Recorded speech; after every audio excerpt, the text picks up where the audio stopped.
Bom Bom dia. dia, Fábio.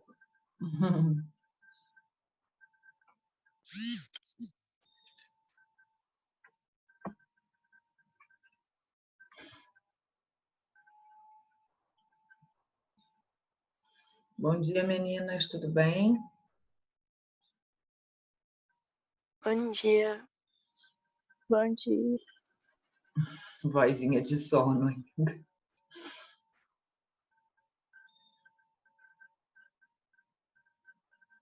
Oi, Jennifer, ainda não entrou? Tudo bem, Ivan? Tudo certo? Tudo. Que bom.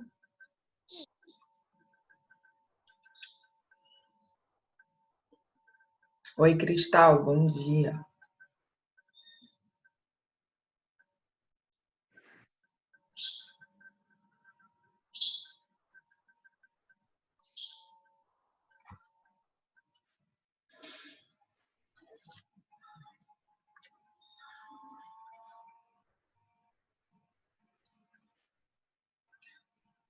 Todo mundo ouvindo? Cristal está ouvindo a gente? Bom dia. Sim. Bom ver vocês por aqui. Ouvir, né? Pelo menos. A gente iniciou o segundo bimestre na segunda-feira, com o módulo 16, trabalhando as independências na América Espanhola. Então, a gente viu de uma forma bem panorâmica, assim, quais são os motivos gerais que influenciaram esse processo das independências na América Espanhola, e isso tem muita relação com as medidas tomadas pelo Napoleão Bonaparte no continente europeu. E esse tema do Napoleão, né, do expansionismo do Napoleão, do bloqueio continental, foram temas que a gente viu no finalzinho já do primeiro bimestre, né? Tinha até lá na última questão da nossa avaliação.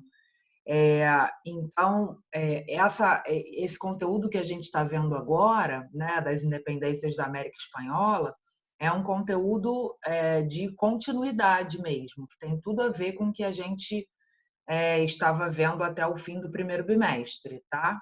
A gente não está mudando drasticamente, indo para uma outra temporalidade, não, é uma continuidade mesmo, apesar da gente estar falando agora de outro continente, né? A gente está focando mais nessa questão das independências da América Espanhola, e depois a gente vai começar a estudar o processo de independência do Brasil. Mas tanto o processo de independência do Brasil, que é a América Portuguesa, né, quanto o processo de independência dos países hispano-americanos, são processos que guardam relação com essas atitudes do Napoleão, sobretudo com o bloqueio continental. Tá? Tudo bem até aí? Deu para ter uma ideia, se situar de onde a gente está, para quem não estava na última aula? Acho que deu para pegar? Então tá, beleza. E aí eu vou compartilhar aqui com vocês a tela do livro interativo para a gente acompanhar o tema da aula de hoje. Tá? Por quê? Na aula de segunda, como eu acabei de dizer, a gente fez esse panorama desses motivos que levaram ao início desses movimentos pela independência. Hoje a gente vai dar uma olhada em alguns casos específicos, de alguns territórios específicos, que são importantes para a gente entender essa... Peraí, só um minutinho. Acho que a Cristal não tinha entrado ainda. Tá.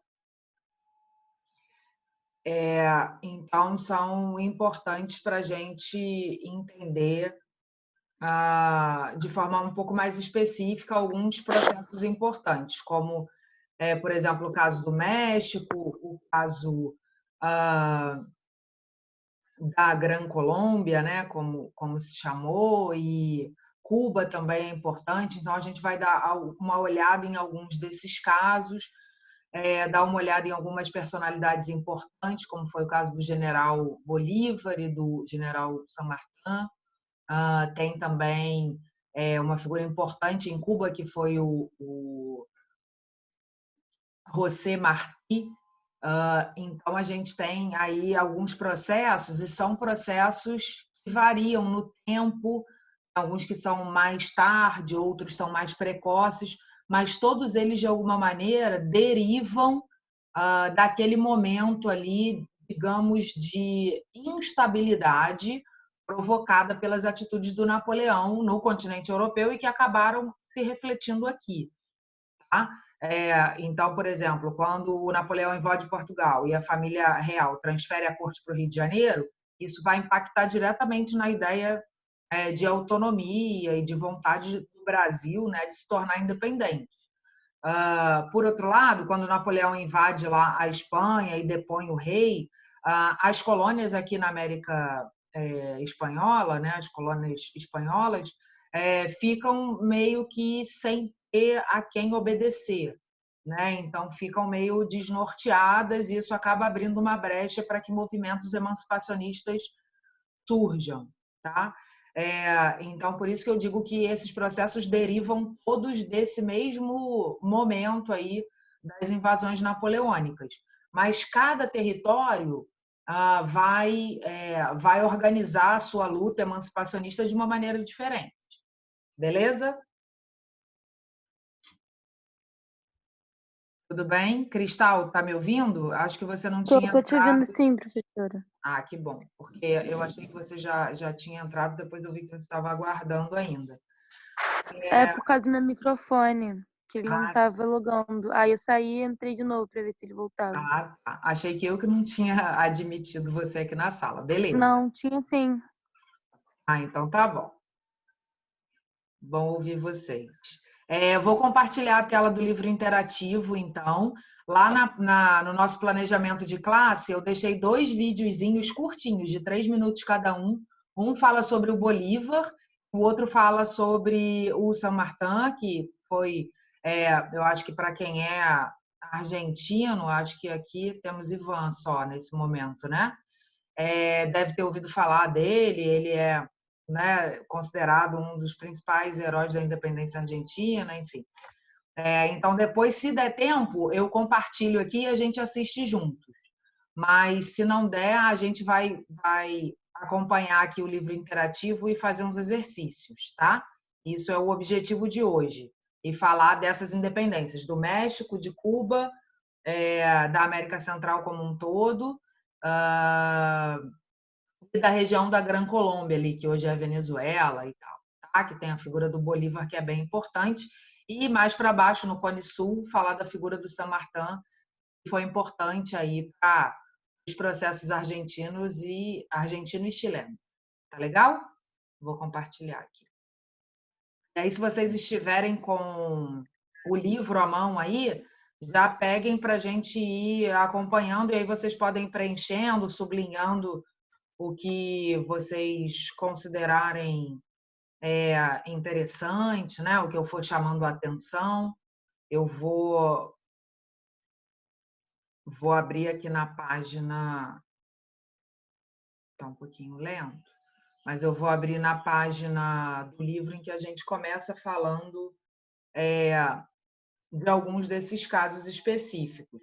Eu coloquei lá no nosso no nosso planejamento de aula, a leitura começa na página 11, mas na verdade começa na página 10, tá? Então é para vocês lerem a 10, a 11 e a 12, né? E depois a gente tem uma bateria de exercícios aí que a gente vai tentar realizar pelo menos alguns aqui conjuntamente.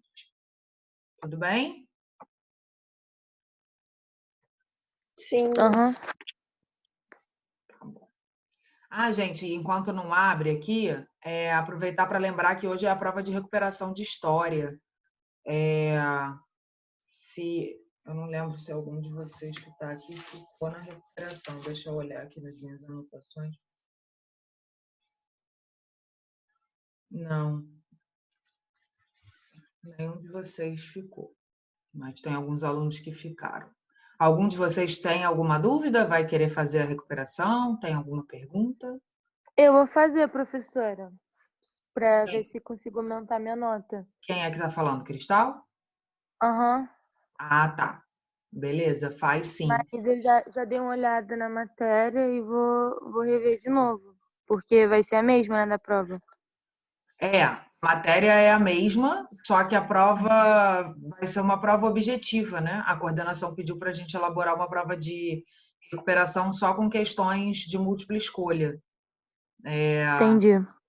Então, mas são os mesmos conteúdos, tá? Então tem lá a Revolução Puritana, Gloriosa, Revolução Industrial, Revolução Francesa, esses temas, Napoleão, bloqueio continental, é isso que Ah, está tá lá. bom, São então. 7 questões, tá? Tá. Mas faz sim, é uma boa oportunidade de tentar subir a nota. Nossa, eu não Uhum. acho que, peraí. Ainda está girando aqui, só um minutinho.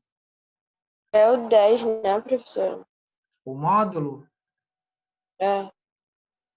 esse que a gente está trabalhando hoje é o 10. Eu acho que peraí, porque deixa eu abrir aqui no iPad, porque aqui no computador não está.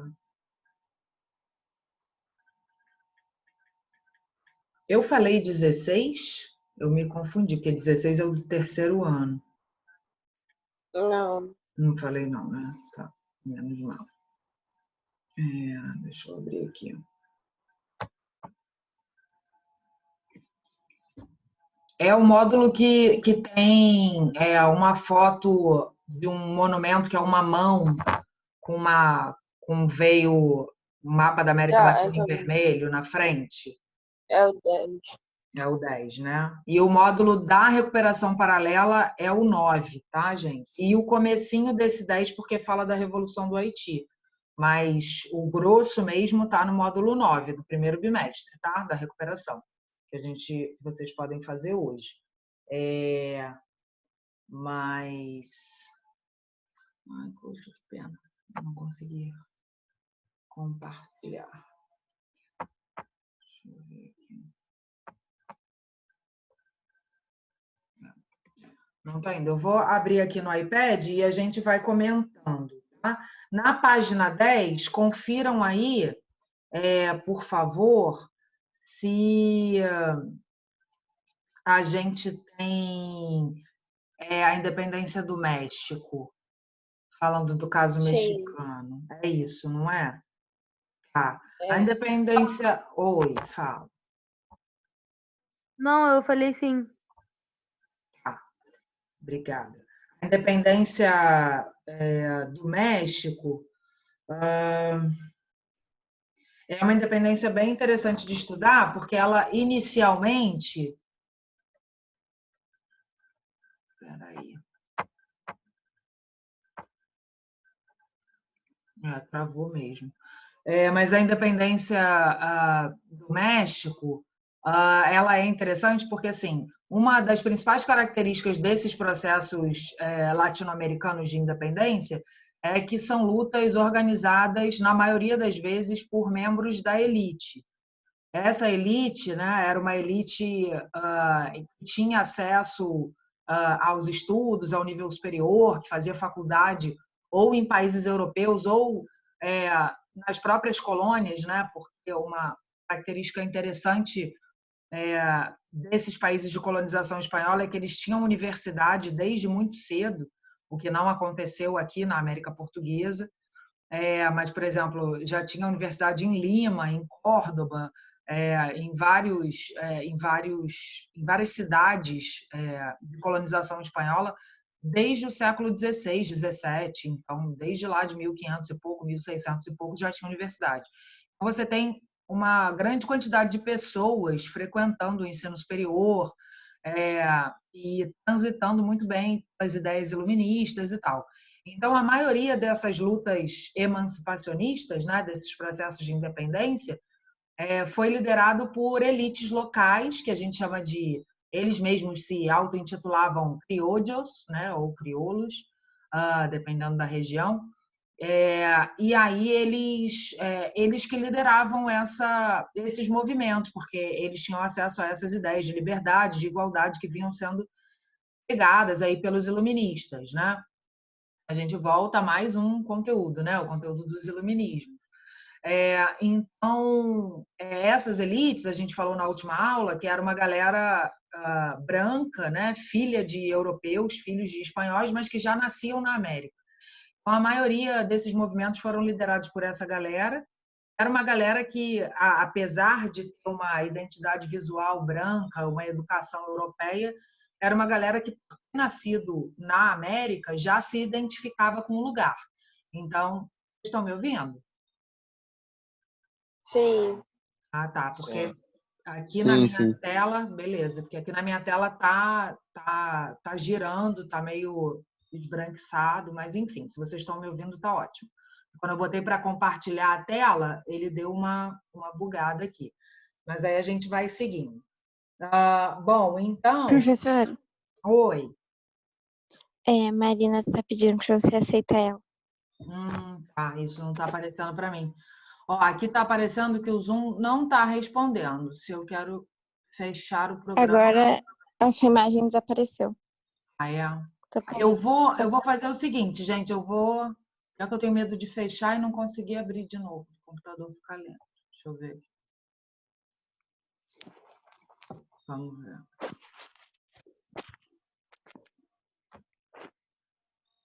Ele travou mesmo. Pede a ela para aguardar só um pouquinho, que eu tô com esse probleminha aqui. Assim que ele liberar, eu abro para ela. Porque eu não consigo fazer nenhuma ação, sabe? Quando o computador trava e fica girando, carregando, assim.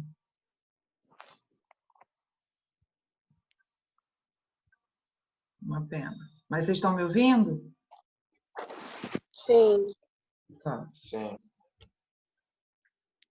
Então, a gente vai continuar, até porque a aula está sendo gravada e ela vai ficar disponível na própria biblioteca de classe. A gente está conseguindo salvar essa aula e criar um link do YouTube para que vocês possam acessar a aula depois, se vocês precisarem. Tá? Então, como já está gravando, é bom a gente dar continuidade e aí, caso caia, a gente volta no mesmo link, tá, gente? Tá bom.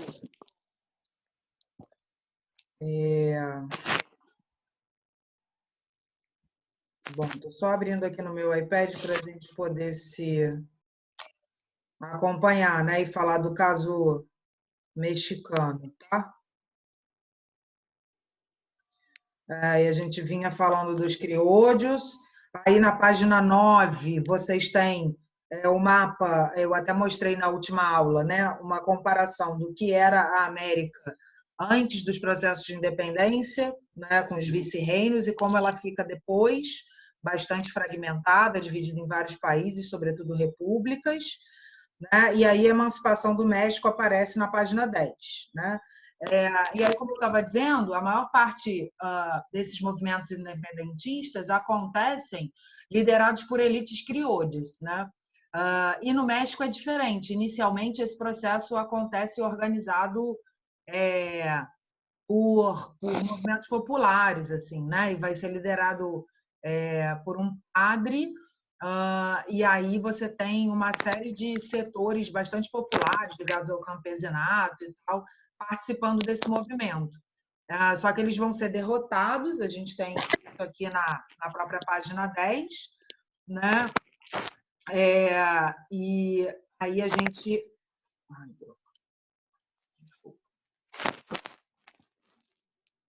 Ai, a gente tem...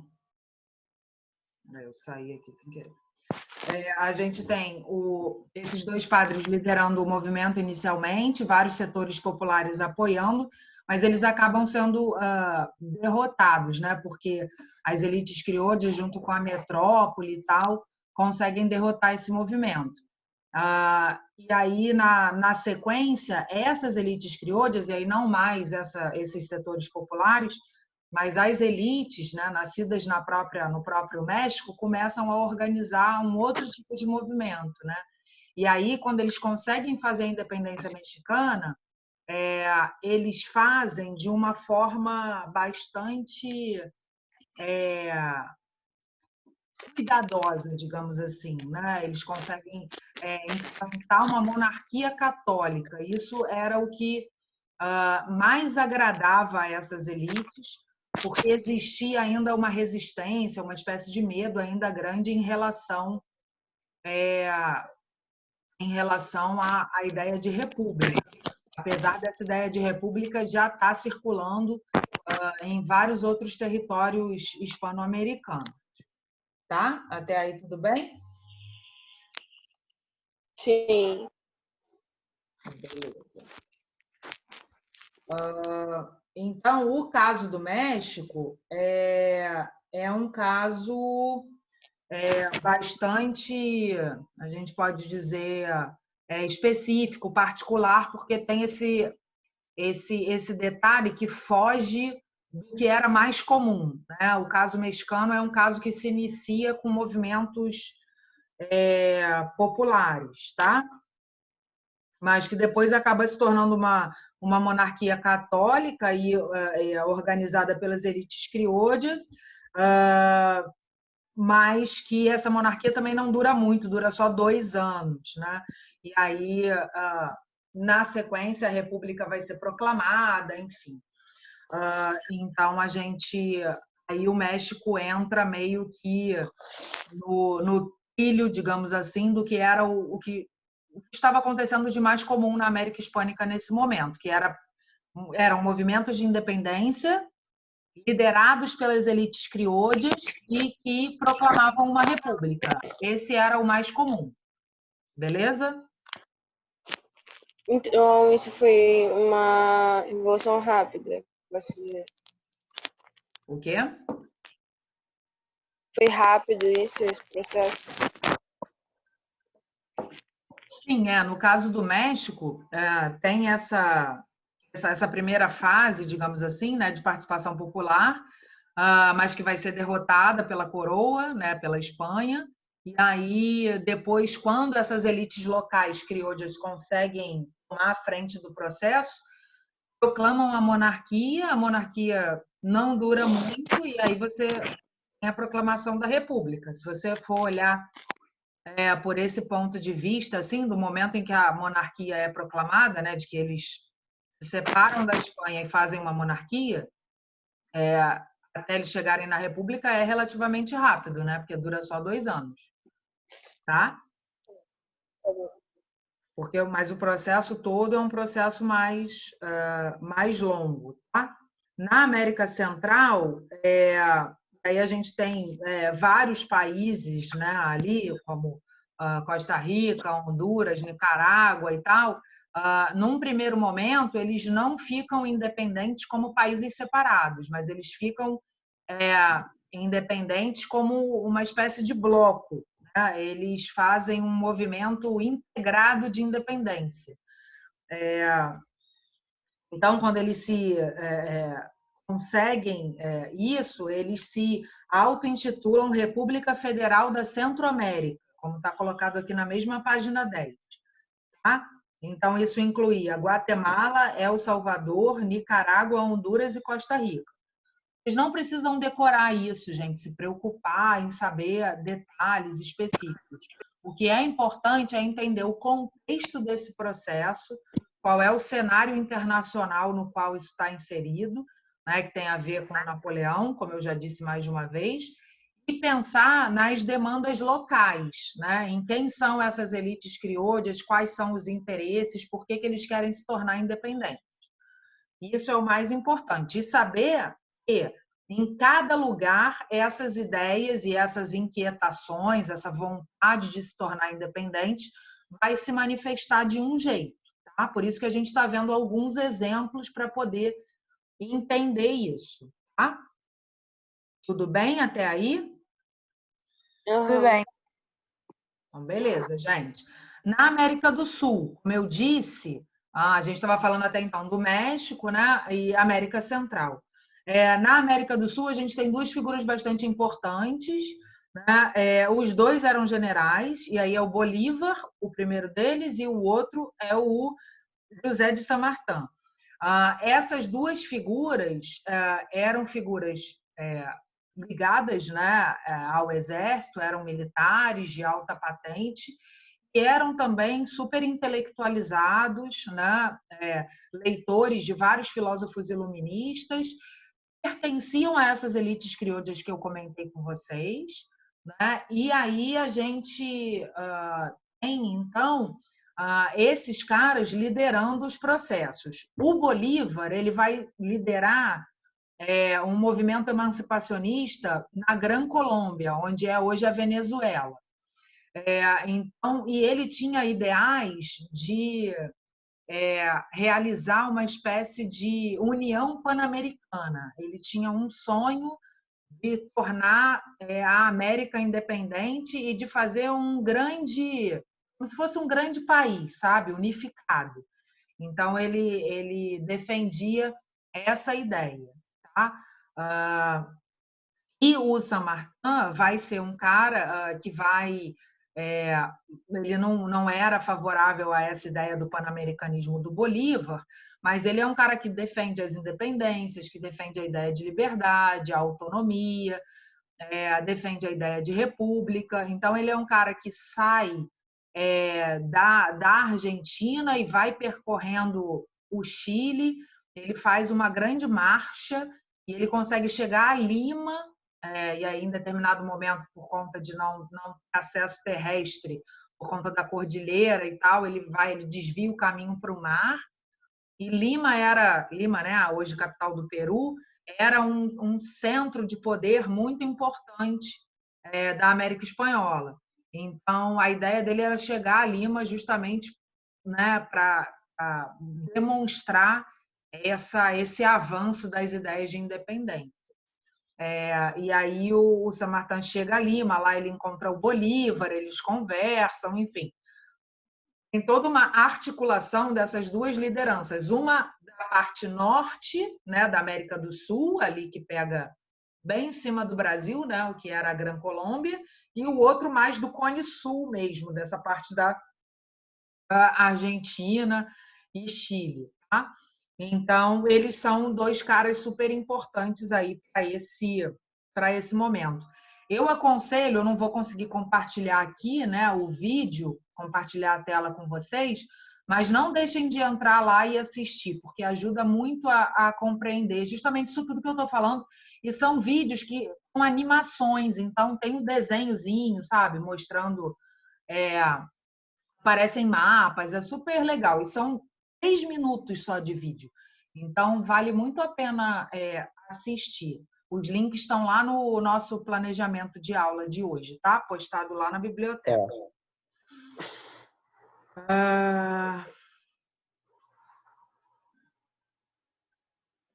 Até aí tudo bem, gente?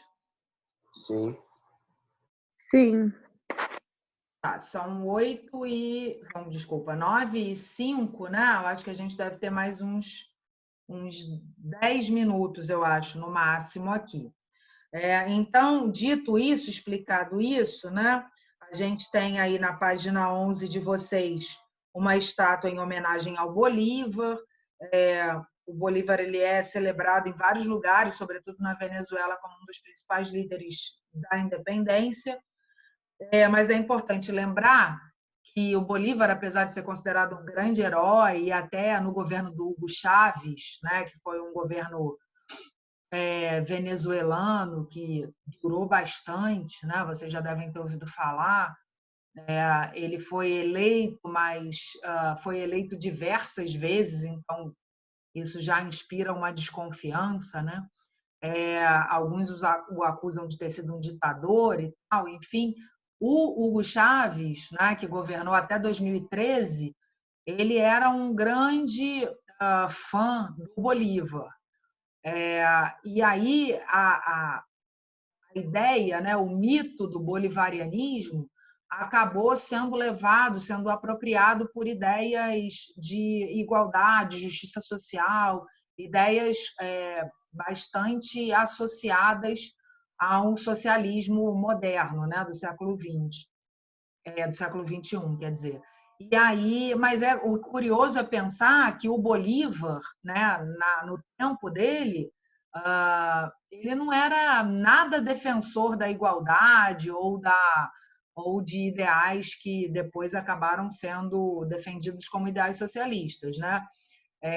No tempo do Bolívar não existia ainda, né, socialismo, Marx nem tinha escrito ainda.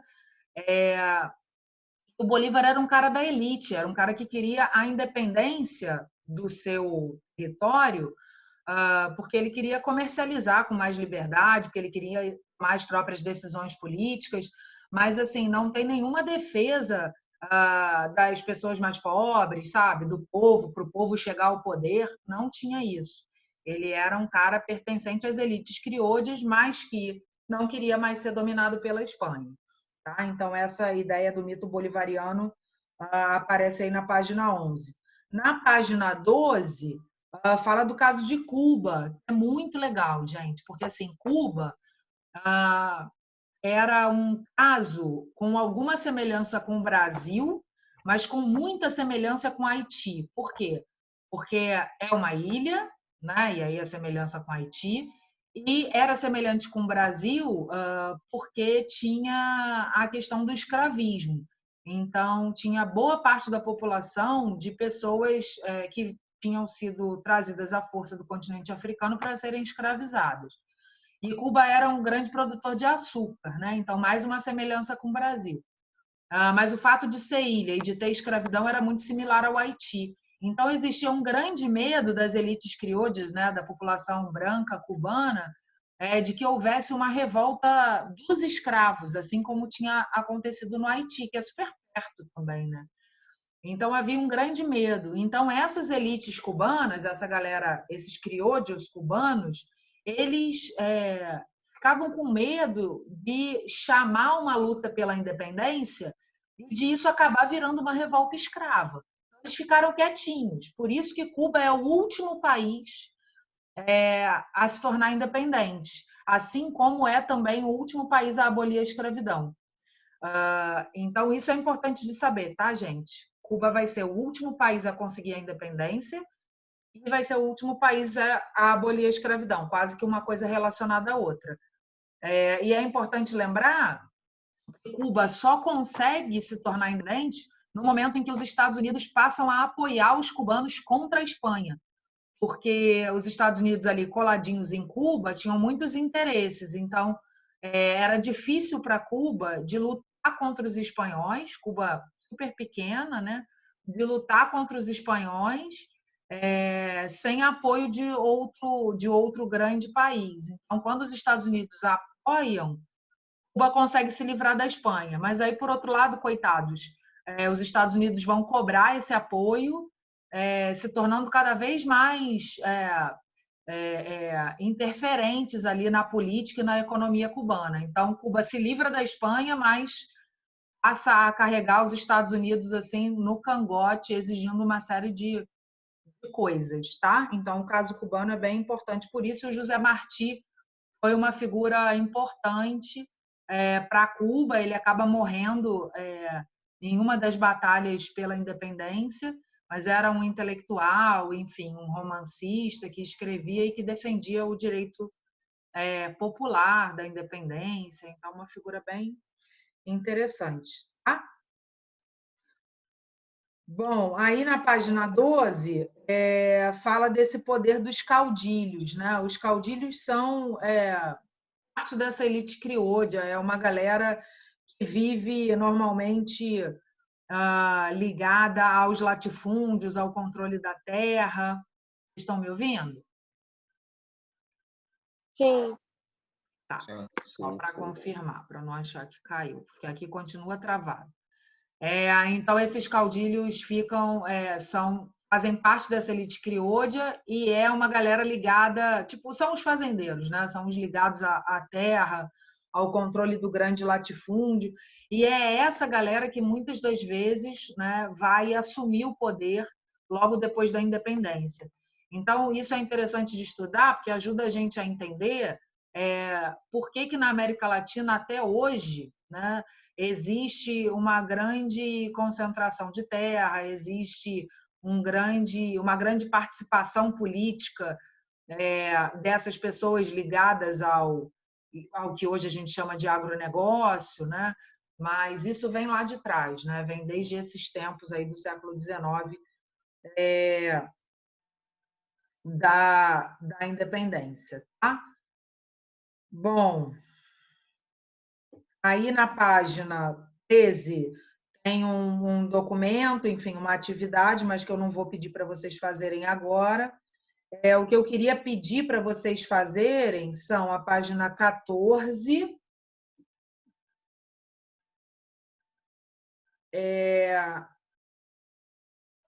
a 15, a 14 e a 15, porque a 16 é um pedido de redação, tá? E a 17 tem uma questão Enem, mas é uma questão que envolve a independência do Brasil. Aí, depois que a gente estudar Brasil, a gente volta nela para fazer, tá? E aí tem umas questões de vestibular a partir da 18, que seria legal de vocês fazerem também. Só a 18, né? Então, a 18, a 14 e a 15.